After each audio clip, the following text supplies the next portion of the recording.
America always panics at the sound of truth. And she has to stop that.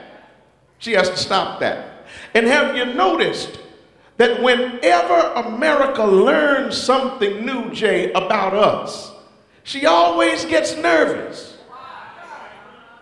As long as we stay within the parameters of the expected, she's fine. Are you hearing what I'm saying? I went on a cruise last year, and I'm sitting there, went on one of those pirate cruises, and over somewhere. And so I'm there, and they were playing this pop music, and I was just sitting there, and they were playing pop music and the white people's music, amen. And then toward the end of the little trip, they started playing some R&B. So I'm still chilling.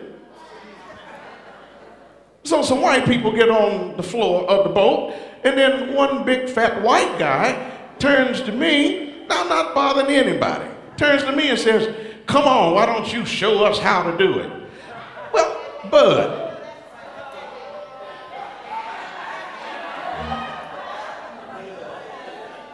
now you haven't asked me to do anything. You know, all the other activities, you know, when they were having game shows and quizzes, you know, where you had to do a little mathematic and maybe, to verbalize or re-verbalize some history or stuff like that. He never asked me to participate. He did not know that, that I have 3 or 4 degrees.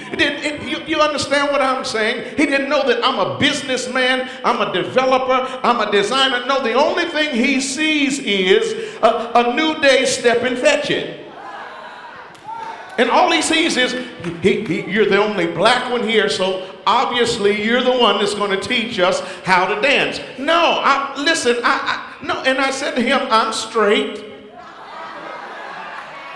And when I said to him, I'm straight, it just seemed like a hush comes over the whole boat. You understand? Because Bojangles is not going to be jangling any bows. You understand what I'm saying? America always, when we step out of or deviate from the norm of her perception of us, she always panics. Listen, when we came here as a people, and I'm going to tell the truth, the truth is the whites purchased us. So if they purchased us, that means somebody had to sell us. So it was our people, it was our forefathers they sold us. But they bought us, Susie, because they saw value in us. It's not like they were buying or purchasing damaged goods in the first place. And when we got here, they saw more than what our hands could do.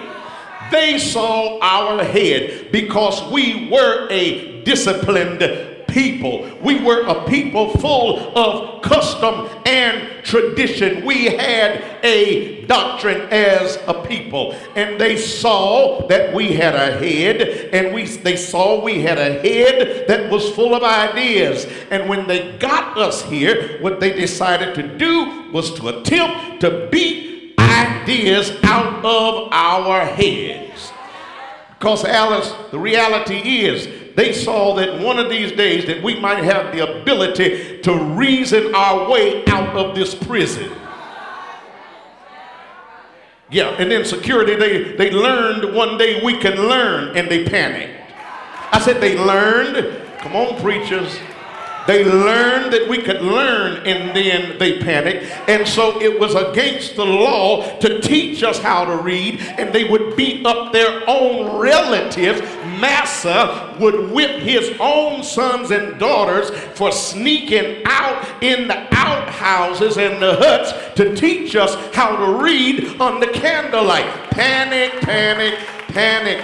Then they found out that we could think and choose for ourselves. They panicked and decided they would not allow us to vote. Somebody say panic. Yeah. Listen, they found out that Paul Robeson could sing and say.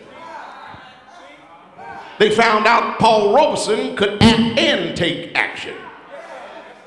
In the 1930s, he went on tour with a theater group, went on tour to Russia, and he said, for the first time in my life, I feel really free. Does that sound familiar?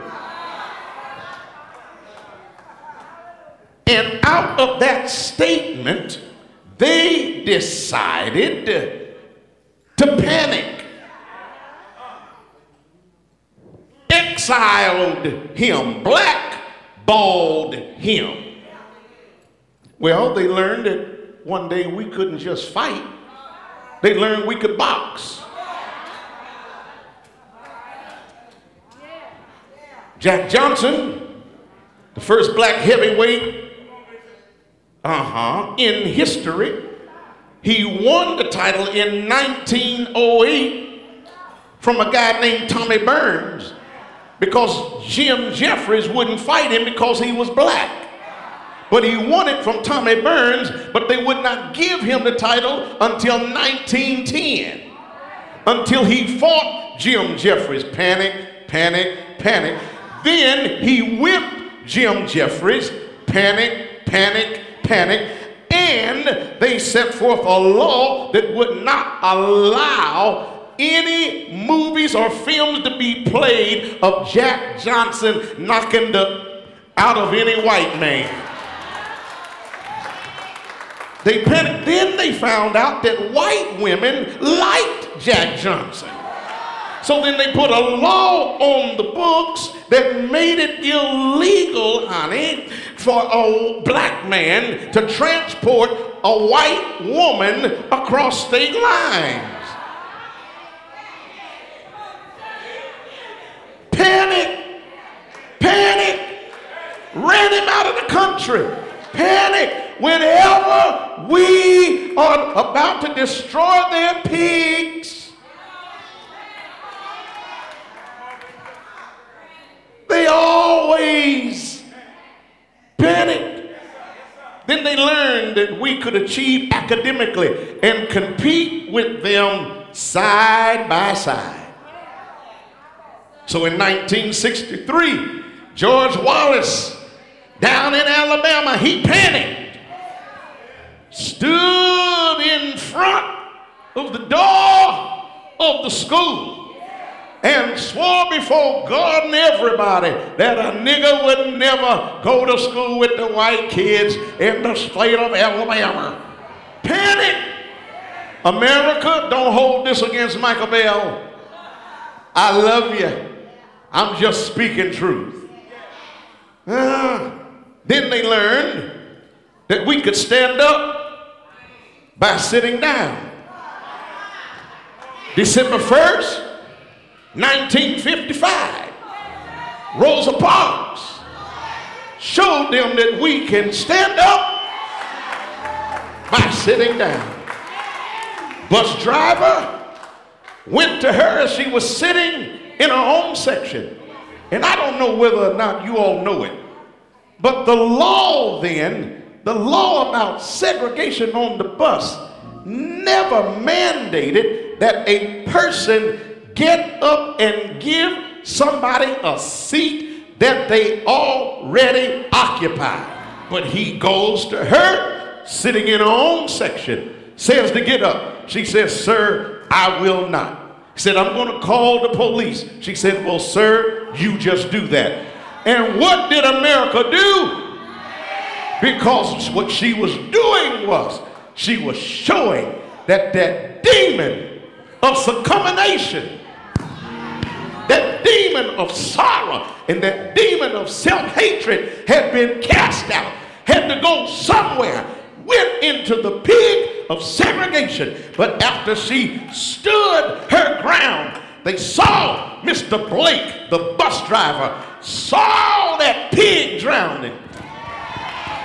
And he panicked, and they called the law and started on December the 6th, started the boycott. Oh, help me here.